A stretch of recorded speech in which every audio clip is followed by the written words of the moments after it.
Good afternoon my dear students. आज हम करेंगे सेंटेंस के पार्ट्स। इससे पहले वाली वीडियो में हमने क्या किया था कि what is sentence and its types. ये पहले जो वीडियो हमने की थी उसमें सीखा था भी सेंटेंस क्या होता है और इसके ये सेंटेंस जो होते हैं वो कितने प्रकार के होते हैं। आज हम इस वीडियो में सीखेंगे सेंटेंस के को हम कितने पार्ट्स में हम डिवाइड कर सकते हैं और कैसे हम उनको आइडेंटिफाई कर सकते हैं। Let's start our dear students. A sentence has two parts. देखो हमने पहले वाले वीडियो में क्या सीखा था कि व्हाट इज सेंटेंस। तो sentence is a group of words which gives complete sense is called sentence.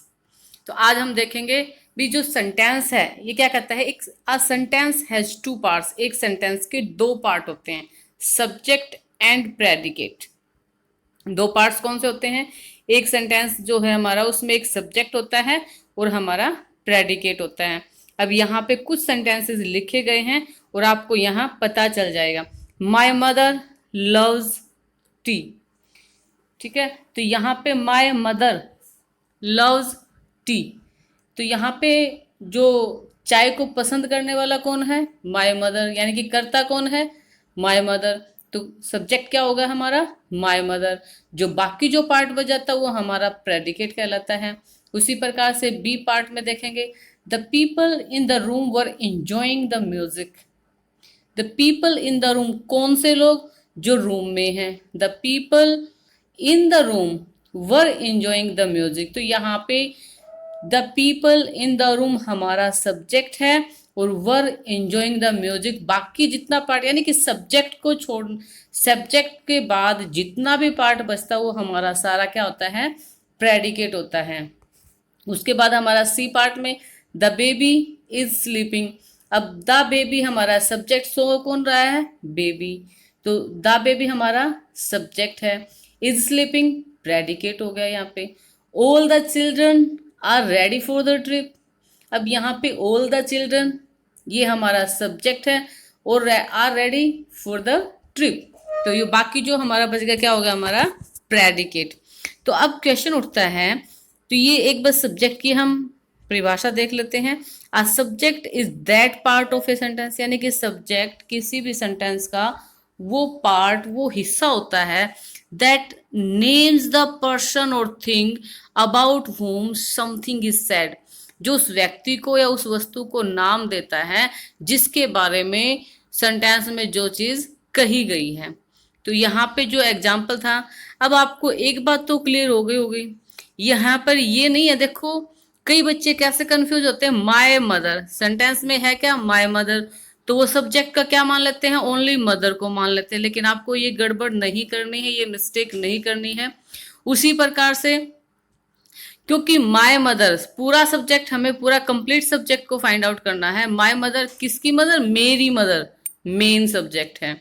अब the people in the room, अब द पीपल, कई क्या सोच सकते हैं भाई, पीपल जो यहाँ पे सब्जेक्ट है और इन the room were enjoying the music इसको प्रेडिकेट मान लेते हैं। बच्चे कंफ्यूज हो जाते हैं। तो आपको कभी भी कंफ्यूज नहीं होना है। सब्जेक्ट को जब आप फाइंड आउट करोगे तो आपने देखा भी कौन से पीपल, जो रूम में है, the people in the room, यानी कि रूम वाले जो लोग हैं वो सारे। तो इसका मतलब वो सभी म्यूजिक का एंजॉय कर रहे हैं। कौन से पीपल एंजॉय कर रहे हैं?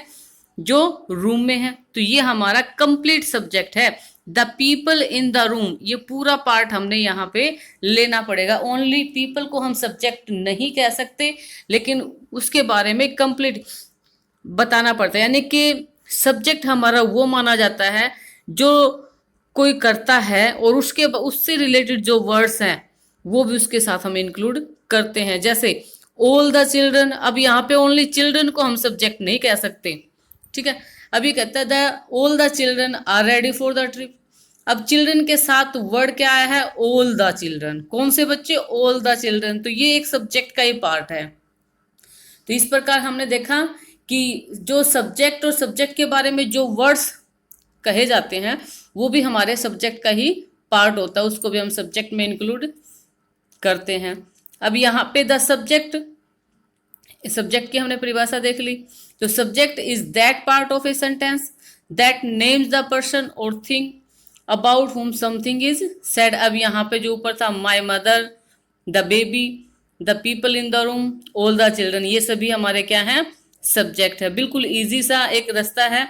आप जब सब्जेक्ट और प्रेडिकेट आपको फाइंड आउट करने के लिए बोला जाए तो आपको सिर्फ सब्जेक्ट को फाइंड आउट करना आना चाहिए। यदि आपने सब्जेक्ट फाइंड आउट कर लिया तो बाकी जितना भी पार्ट बचेगा वो आपका सारा प्रेडिकेट होगा।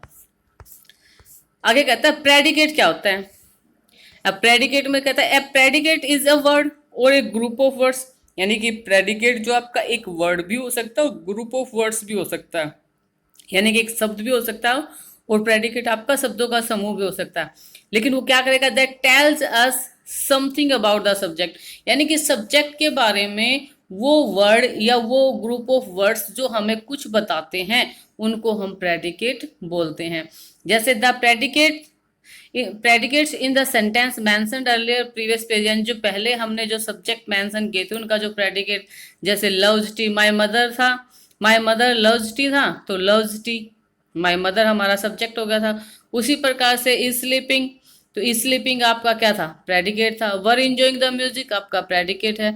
Are ready for the trip ये आपका प्रेडिकेट है। अब देखो बेटा, अब हमने सब्जेक्ट और प्रेडिकेट में डिफरेंशिएट तो हमें करना आ गया।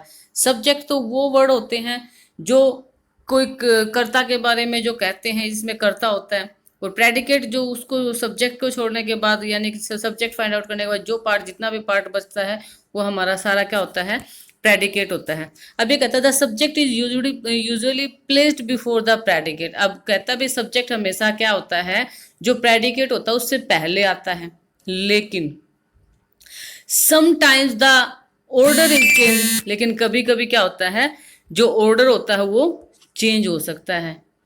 Order is change, the subject remains the same in spite of change in its position, यानी कि सब्जेक्ट तो सेम ही होता है लेकिन कई बार क्या होता है उसकी पोजिशन चेंज कर सकते हैं। कैसे, देखो the letter came after a few days, तो कौन आया है, लेटर आया है, कुछ दिनों के बाद लेटर आया, तो द लेटर हमारा सब्जेक्ट है।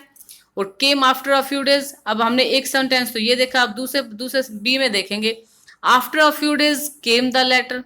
अब देखो यहाँ पे पोजीशन हमने चेंज कर दी है, तो आपको ये भी ध्यान रखना है कि मोस्टली एक जनरली यूजुअली होता क्या है कि जो सब्जेक्ट आपका प्रेडिकेट से पहले लगता है, लेकिन हमें सिर्फ इसी बात पे अटकना नहीं, यानी किसी बात से चिपकना नहीं है। हम अपना जो सब्जेक्ट हम बाद में भी हो सकता है, जैसे हमने यहाँ पे देखा after a few days came the letter, तो कौन आया है, आने का काम किसने किया है, लेटर ने, तो द लेटर हमारा क्या होगा, सब्जेक्ट, और इसके द लेटर के बाद जितना भी हमारा बच गया सारा हमारा क्या हो जाएगा, प्रेडिकेट।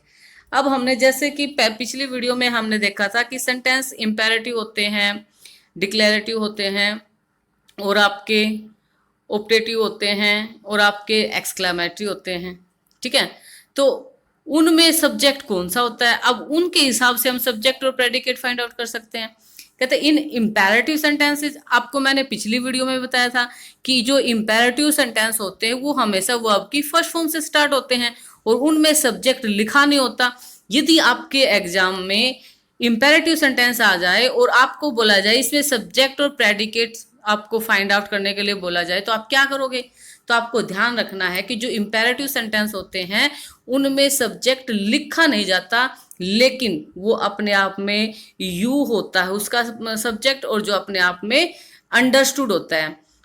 एग्जाम्पल देखेंगे, जैसे इंपेरेटिव सेंटेंस गो देयर, तो इसका मतलब ये नहीं है इंपेरेटिव सेंटेंस है, यहाँ पे गो देयर वर्ब की फर्स्ट फॉर्म है और उसके बाद यहाँ पे सब्जेक्ट नहीं लिखा हुआ है। और यदि आपको गो देयर लिख के दे दे एग्जामिनर और आपसे बोले यहाँ पे सब्जेक्ट और प्रेडिकेट फाइंड आउट करो, तो आप कैसे करोगे, तो आपने देख लिया हाँ भाई वर्ब की फर्स्ट फॉर्म से सेंटेंस स्टार्ट है तो सेंटेंस हमारा इंपेरेटिव है।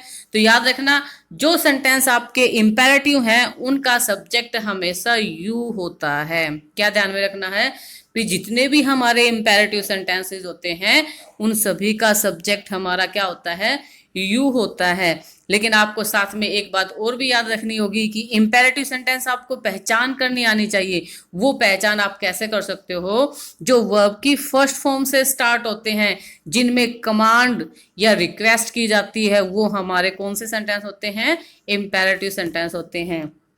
अब जैसे have have the medicine regularly, तो it means you have the medicine regularly. तो इसका मतलब क्या है, यहाँ पे यू लिखा नहीं गया, लेकिन इसका सब्जेक्ट क्या है, यहाँ पे यू है।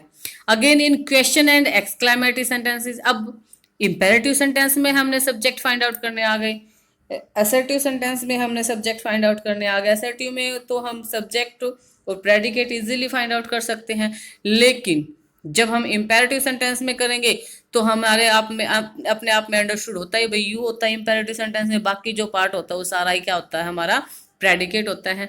लेकिन जब हमारे पास जो सेंटेंस मिले वो हमें इंटेरोगेटिव, यानी कि हमें इंटेरोगेटिव क्वेश्चन मिल जाए, यानी कि इंटेरोगेटिव सेंटेंस मिल जाए, तो उसमें हम कैसे सब्जेक्ट और प्रेडिकेट फाइंड आउट कर सकते हैं। तो ये कहता है again in questions and exclamatory sentences we find out what और who the sentence is about and identify the subject, यानी कि व्हाट और हु तो सेंटेंस के बारे में बताते हैं। अब एग्जाम्पल देखेंगे, have you been to the market. अब यहाँ पे मार्केट कौन जा रहा है, क्या तुम मार्केट हो आए हो, have you been to the market, तो मार्केट जाने का काम कौन कर रहा है, तो यू कर रहा है।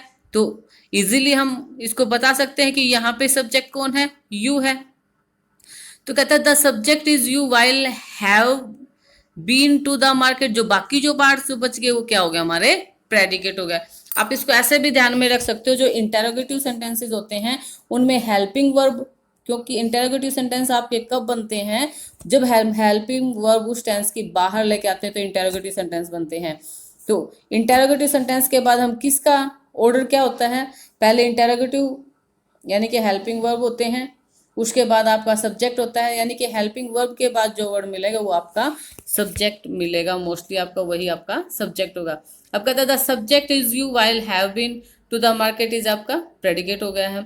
उसी प्रकार से what a beautiful dress she is wearing, अब ये हमारा एक्सक्लेमेटरी सेंटेंस हो गया। तो एक्सक्लेमेटरी सेंटेंसेस में हमें सब्जेक्ट कहाँ मिलेगा, अब हमें देखना है कि what a beautiful dress she is wearing, कितनी सुंदर ड्रेस वो पहने हुए है। अब पहने हुए कौन है, सी, यानी कि पहनने का जो काम है वो कौन कर रहा है, सी है।